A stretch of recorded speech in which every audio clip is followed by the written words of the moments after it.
That's right, Matt Charlie. Definitely.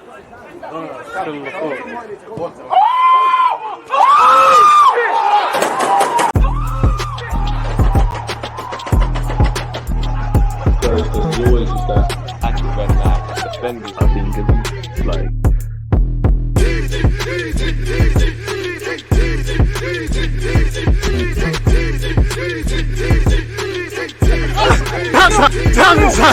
People deluded, I'm back again. Come on, Ian. Come on. As Ian Wright said there, people deluded, I'm back again. A bit of a boring day where Arsenal's transfer news are concerned, but nonetheless, let's go over everything that has been said so far. As we know, 99.9% of these rumours are BS, but we do hope Arsenal can bring a player in. I think I speak for every Arsenal fan where we'd love a winger, love a striker, love a centre midfielder or two, and would love some defensive additions. Whatever the priority is, whether we have the facilities to either get someone on loan or permanent, or get half of these names we're linked with, is a completely different debate. But nonetheless, people, let's see exactly what's been said. Make sure you're smashing the like button and those things. Now, in the Athletics Q&A show, David Ornstein has spoken on Arsenal's business. Somebody's asked, will Arsenal do any business? It wouldn't surprise me if they end up doing something reactive towards the end of the window, purely because they're always attentive to the market. They are short in places, and we can never say never in this industry. But as I have consistently reported, Arsenal's financial position dictated that this was expected to be a quiet window, and still to this point, I'm not aware of anything meaningful developing yet. That's not to say work hasn't gone on behind the scenes to identify and prepare options in multiple positions for now, summer and beyond, but whether any of those can or will be acted upon before the end of the month is another matter altogether. It will largely depend on whether and which players leave and what space and finance that would create to do business the other way. Sorry for the boring answer, but to my knowledge, it's the reality. Arsenal really need to get their existing players who are proven to deliver the results the club wants to rediscover their best form. That seems to be the bigger issue right now than recruitment, or both are massive issues, really. Our existing players are underperforming, and Mikel Arteta needs to get them back on it, and we do need players. And it does appear it's a weird situation. We can't buy before we sell. We can't sell before we can buy. Obviously, Ramsdale, Smith Rowe, Reece Nelson, Thomas Partey, Jorginho, El Nene, Eddie Nketiah. These are players that have been linked with moves away in January. Now, everybody's interested in everyone. Whether people put bids for our players and we put bids for others is a completely different thing, people. Allegedly, Arsenal sporting director Edu has reportedly decided to push through the sale of signing of Joshua Zirkzee, despite learning the Gunners need to pay a 15 million premium on top of his exit clause to secure his signing ahead of his rival suitors.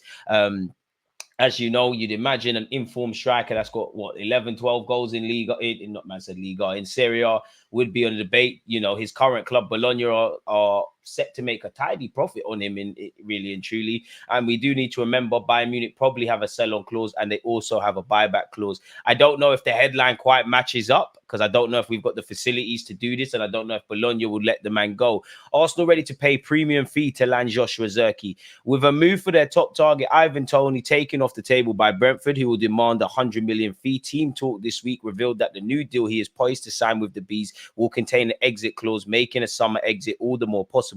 However, Arteta wants to sign a new striker this month, as after we revealed that they are yet to make a move for Moyral. Despite suggestions and offer had been made, it's since emerged that Bologna Zirkzee is now the club's number one target.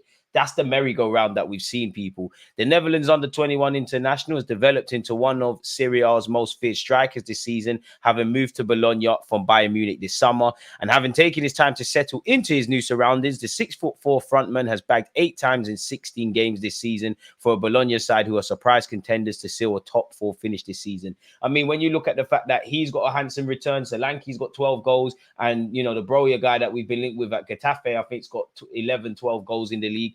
I'd imagine if we're doing our due diligence, then we have to have ran the rule over them. But they seem like purple patch players that have been linked with us because of Arsenal's need for a striker, people. Allegedly, it's reported the Gunners had learned of a 40 million euros in brackets, 34.4 exit clause in the striker's contract, making a possible deal look attractive.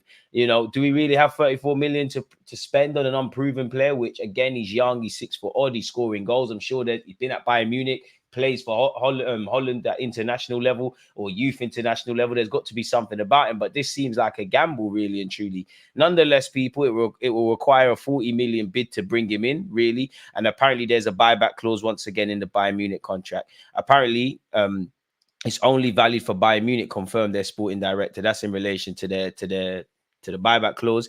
As a result, it's claimed Bologna have told Arsenal they'll need to pay a premium of around 17.5 million euros. So again, the article's fluctuating more in addition to that sum if they are to consider the sale of their star man. Now, under the conditions of his contract, it's reported Bologna still retain the right to sell the striker to whom they like, despite the clause giving Bayern Munich, favorability. However, Bayern have no desire to sign a new striker of their own, having obviously splashed out 100 million on Harry Kane. With Arsenal now given a free hit at his signing, it's claimed Edu is ready to fight off what will ultimately be a 50 million euros in brackets, 43 million pound investment for Zirkzee.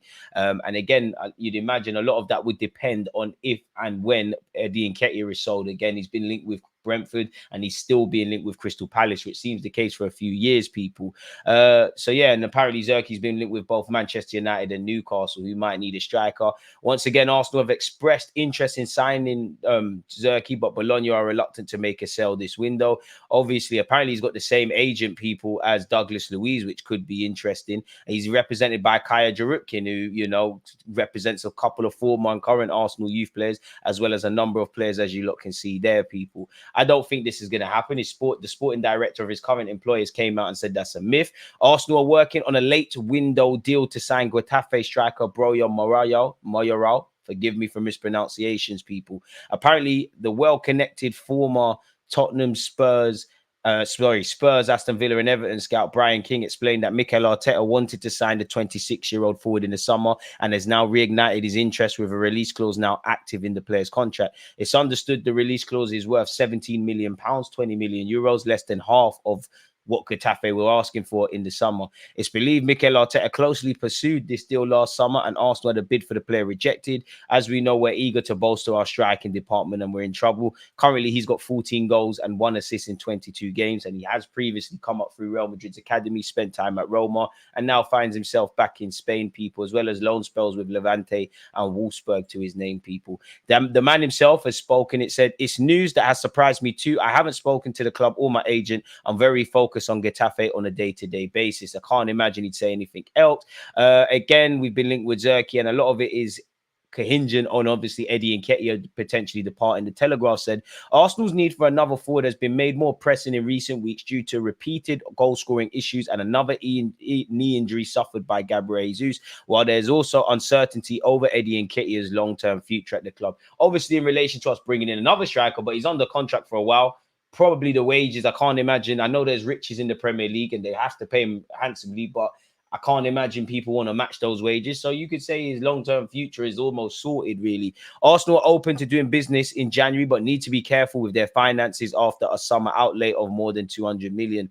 Don't think we've learned anything there, people. Van Dijk has said Gabriel Jesus is one of his toughest opponents, if you care about that. Arsenal have once again been linked with Elise, and so has several other clubs. Dean Jones has said, when they're weighing up options, Elise is someone they do really like in this position. Obviously, if it comes to a time where there's a bidding war for Elise, then you will have Man City, Chelsea and Arsenal all involved because that's how good he is. Those are the clubs who like him. Liverpool haven't gone down that path yet, but why not Liverpool as well if they need to move on from Salah? So it seems like more of an opinion piece rather than some cold-hearted facts, people. We all know Arsenal need to sign a forward, and we've gone over the David Ornstein stuff. I'm pretty sure you would have seen Isak score against Manchester City, and we would all love him, but apparently Newcastle are treading close to FFP. So if there is a deal to be done for Isak and or Bruno Gomares, I don't think either will end up at Arsenal, but I think our Arsenal fans would love them at the carpet. We were this week linked with Ajax's Brian Brobley from who's obviously a 21-year-old striker. Apparently, he's got 12 goals and 4 assists to his name currently in all comps this season. Man United have been linked with him. I'd say you leave Ten Hag to it because I don't think he's mustard. Manchester City and Arsenal will do battle in the summer, allegedly to sign Pedro Neto. Once again, apparently Arsenal remain huge admirers of Isak. Sources close to the club have revealed. I mean, we tried to buy him. We balked at his release clause. Our loss is Newcastle's gain. And we all know we've got an interest in Giro Hato. Dean Jones has said they haven't got a lot of money to spend, but they'll put some money into a defender if they like. So I do think it's worth being open-minded about who that might be. I don't think this is going to be like Arsenal going out and signing the best fullback in the world. I think it's going to be someone that they look to have as a squad player, but someone that can grow into their team. So certainly something to look out for, because at the time when all the talk is about how much they need a forward, the reality is the first signing through the door will probably be a defender.